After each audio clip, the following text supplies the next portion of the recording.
An optimistic autobiography follows, written for my 55th birthday. When I look back on my life so far, I see many things I felt compelled to capture in books. I believe it's great fun to get to know another person's thoughts, soul, and story. There are currently 8 billion stories unfolding in the world, and each one is worthy of becoming a book. I was born on February 15, 1971 in the very heart of Europe in Hungary, a country blessed with a national anthem full of pessimism, and in its capital Budapest. From there, our family moved to a small nearby town into an attic sublet, where I had a worldly view of the future that awaited me. After my parents separated in 1973, I lived with my mother and grandmother on the 5th floor of an old apartment building in Buda, from where I had a perfect view of the 2 towers of the church, across the street and of the sky. Above, I grew up in a communal way, meaning there was always at least one adult around whom I could delight or torment with my strange questions. Encouraged by my parents, I learned to play the piano, and my father, who was a painter,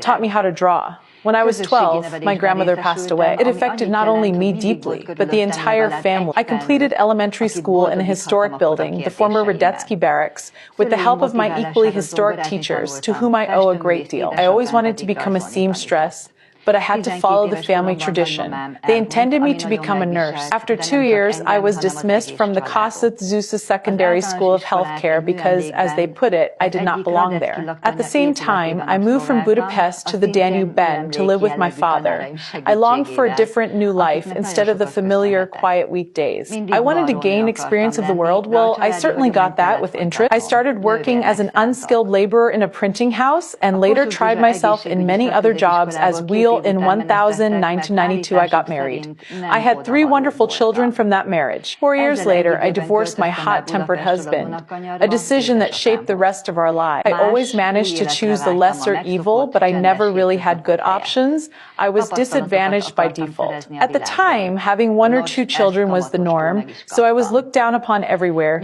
A woman with more children, especially a divorced one, was stigmatized. After the divorce, I began my high school studies.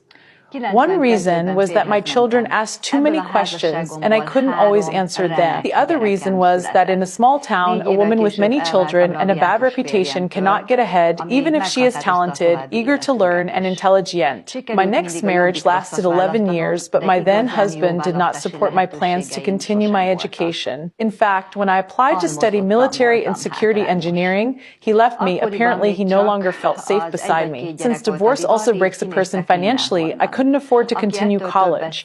After a year, I had to quit. I was already coping quite well with the daily tension caused by differentiation. I could say I was terrible at math, but that wouldn't be accurate, because I didn't fail. Philosophy, however, was the only subject in the entire year where I earned the highest grade. After my divorce, in 2010, I began writing short stories, at first only to entertain myself and those around me, and for amateur writing contests. I believed that it couldn't rain forever, so I decided to marry again.